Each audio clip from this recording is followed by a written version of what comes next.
बिस्मिल्लाहिर्रहमानिर्रहीम। मैं हूं उमर हयात खान और आप देख रहे हैं मेरा ऑफिशियल यूट्यूब चैनल। और आपसे कुछ दिन जो है वो यकीनी तौर पर मुलाकात नहीं हो सकी वीलॉग के ज़रिए।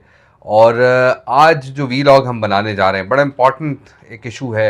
इस वक्त जो एस्केलेशन जारी है ईरान और इज़राइल और अमेरिका के दरमियान, और फिर हम ये देख रहे हैं कि हालात जो है वो दिन ब दिन मखदूश होते जा रहे हैं।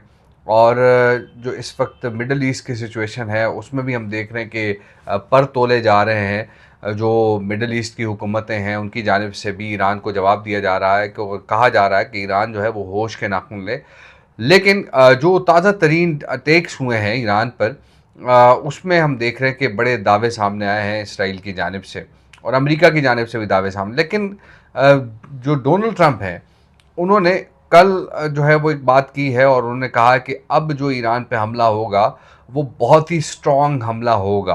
अब देखना ये है कि वो स्ट्रॉन्ग हमला किस हद तक होता है, क्योंकि इससे ज़्यादा स्ट्रॉन्ग हमला तो नहीं हो सकता कि जो ईरान के सुप्रीम लीडर हैं आयतुल्लाह खामेनेई, उनको जो है वो मार दिया गया, और उनके साथ दीगर जो लोग थे उनको मार दिया गया। महमूद अहमदी नेजाद के हवाले से कहा जा रहा है कि उनको मार दिया गया है। तो इससे बड़े हमले तो अब नहीं हो सकते। लेकिन अब जो हमले होने हैं वो किस जगह होने हैं, ये भी हम आपको बता दें कि जो हमले अब होंगे इसराइल और अमेरिका की जानिब से, वो ईरान की मिलिट्री इंस्टॉलेशन जो हैं उन पे होंगे।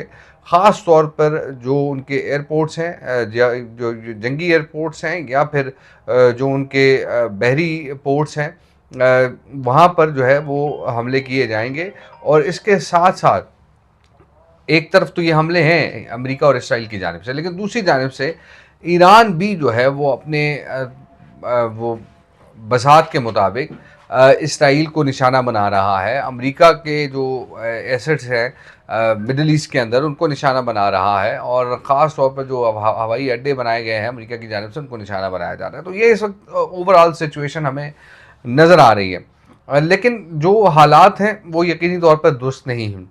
अब मामला क्या हुआ है कि इससे पहले जो इसराइल की जानिब से ईरान पर हमला किया गया था, अमेरिका उसके अंदर इन्वॉल्व था, और जो ईरान के जो साइंसदान थे उनको मारा गया था। और दीगर जो ईरानी सदर के हवाले से भी ये कहा जा रहा था कि उन पे भी अटैक हुआ था।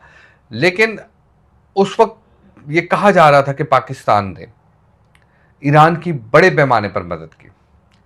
लेकिन अब पाकिस्तान क्यों जो है वो बैकफुट पर है, उसकी वजह क्या है? उसकी वजह यह है कि जिस दिन इसराइल और अमेरिका ने ईरान पर हमला करना था, उससे एक दिन पहले ही पाकिस्तान को तालिबान जो बुरी हुकूमत है उन्होंने वेस्टर्न बॉर्डर पर एंगेज कर लिया, और जिसकी वजह से जो है वो पाकिस्तान वेस्टर्न बॉर्डर पे जो है वो एंगेज हुआ, तो ईरान पर जो है अमेरिका और इसराइल ने हमला कर दिया। अब हुआ ये था कि गुज़िश्ता जो हमले हुए थे उसमें कई ऐसे अहम मालूमात थी जो ये कहा जा रहा है, ये कयास आराई है कि इसमें कितनी सच्चाई है, लेकिन ये कहा जा रहा है, ये बातें ज़बान ज़द आम हैं कि पाकिस्तान ने इस हवाले से बड़ी जो है वो मदद की ईरान की। लेकिन इस वक्त पाकिस्तान मदद नहीं कर सका, उसकी वजह भी मैंने आपको बता दी। अब मामला ये है कि आखिर पाकिस्तान में जो ये मामला हुआ, अफ़गान तालिबान रजीम ने जो हमला किया, उसके पीछे क्या यही एक लॉजिक थी? लेकिन इस लॉजिक के हवाले से एक जो चीज़ हमें समझ आ रही है कि पाकिस्तान में जो ड्रोन अटैक्स हुए थे, अफ़गानिस्तान से जो ड्रोन उड़े थे, और जिसका क्लेम किया था अफ़गानिस्तान ने, उन ड्रोन्स के बारे में मालूमात ये मिली हैं कि वो ड्रोन्स भी जो है वो इसराइल की जानिब से प्रोवाइड किए गए थे, वो इसराइली साख्ता ड्रोन थे। और जब इसराइल या अमेरिका ईरान पर हमले की बात करता था तो उस वक्त तालिबान रजीम ये कहते थे कि हम इस हमले में ईरान का साथ देंगे। लेकिन ऐन वक्त में अमेरिका और इसराइल के कहने पे पाकिस्तान पर अटैक किया गया। अब पाकिस्तान की मजबूरी बन गई कि पाकिस्तान ने अफगानिस्तान बुरी हुकूमत को और जो दहशतगर्द हैं उनको जवाब देना था। तो पाकिस्तान ने इस हवाले से अपना जो रिस्पॉन्स है वो दिया। और उसके बाद अब पूरी दुनिया में या पाकिस्तान के अंदर कुछ लोग, ये माइंडसेट है उनका कि पाकिस्तान जो है वो ईरान का साथ नहीं दे रहा, तो पाकिस्तान ईरान का साथ कैसे दे सकता है? पाकिस्तान खुद इस वक्त हालत जंग में। हमने ये देखा कि जब पाकिस्तान ने इससे पहले अटैक किया था अफगानिस्तान पे, वो अटैक इसलिए किया था कि अफगान सरजमीन पर दहशतगर्दों की जो महफूज पनागाहें हैं, उन पनागाहों से पाकिस्तान पर बड़े पैमाने पर जो है वो दहशतगर्दी के वाक़यात की प्लानिंग की जाती रही। पे दर पे दहशतगर्दी के 5 से 6 वाक़यात हुए, जिसके जवाब में पाकिस्तान ने अफगानिस्तान पर एयर स्ट्राइक्स की थी।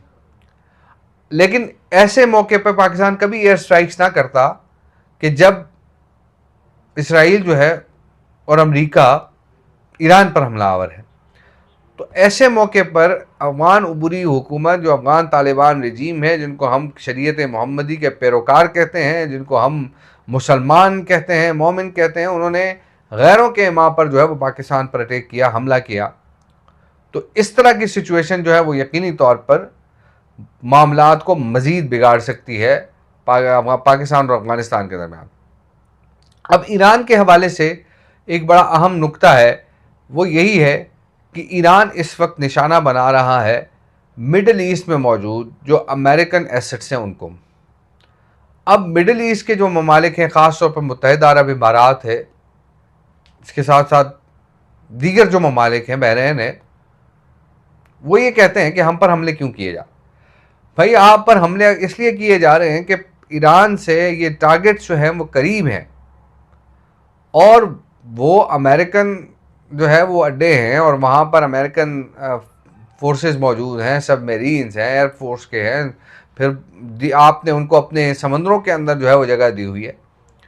तो आपके ममालिक के अंदर जब अमरीकी मौजूद हैं, तो ईरान ने अमरीकी मफादात को नुकसान पहुँचाने के लिए वहाँ भी हमले करने। अगर आप इतना, आपको जो है वो इस पर ताज्जुब हो रहा है या आपको गुस्सा आ रहा है, तो आपने उस वक्त क्यों नहीं सोचा कि जब अमेरिका आपसे अड्डे मांग रहा था। एक बात, माजी की बातें छोड़ें, लोग कहते हैं कि माजी में ईरान ने जो है वो अमेरिका की मदद की इराक में सद्दाम हुसैन का तख्ता उलटने के लिए, और फिर ईरान जो है वो शाम में बशार अल असद का हामी रहा, और फिर लेबनान में जो है वो मामलात होते रहे, फिर यमन में हौसी बागियों को सपोर्ट करता रहा। लेकिन वो छोड़ दें, ये कॉन्स्पिरेसीज जो हैं जो भी हैं, लेकिन इस वक्त जो मामला है वो यही है कि इस वक्त अगर मिडल ईस्ट के ममालिक अमेरिका को ये बता देते हैं कि आप फिल फॉर अपनी जो एसेट्स हैं लेकर यहाँ से निकलें और आप इसराइल की हिमायत तर्क कर दें, ईरान पर होने वाले हमले जो है वो बंद करें, तो मैं ये कहता हूं कि अगर ये प्रेशर डेवलप किया जाता है अमेरिका पर मिडिल ईस्ट और सऊदी अरब की जानिब से, तो कभी भी अमेरिका जो है वो इस चीज़, ये जो प्रेशर है, इसको बर्दाश्त नहीं कर सकेगा, ये मैं आपको गारंटी देता हूँ। लेकिन सिर्फ और सिर्फ एक चीज़ है कि अपने अंदर ये जुर्रत पैदा करनी है मिडिल ईस्ट के ममालिक को, सऊदी अरब को, कि वो कहें कि अमेरिका को कि यहाँ से निकले। अब यही मामलात हैं कि जिनकी वजह से हम हालात जो है वो किसी और तरफ जाता देख रहे हैं। अब ये जो रमज़ान मुबारक का महीना है, मुसलमान हर तरफ रोज़े रख रहे हैं, तो ऐसे मौके पर ये हमले जो है करना, ये भी एक सोची समझी साजिश है, और बाकायदा तौर पे प्लान जो है ये सारी चीज़ें हुई हैं। अफ़गान तालिबान रजीम का पाकिस्तान पर हमला करना, फिर उसके बाद इसराइल और अमेरिका का ईरान पर हमला करना, ये सारी चीज़ें एक प्री प्लान है।